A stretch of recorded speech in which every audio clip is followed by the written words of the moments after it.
إيماننا بالقدر وبالقضاء كما أتى في الخبر،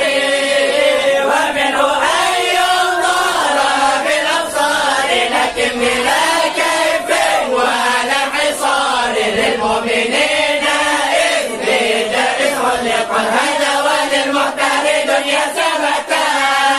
ومنه يرسل جميع الرسل فلا وجوب بل بموضع فضله، لكن بدائما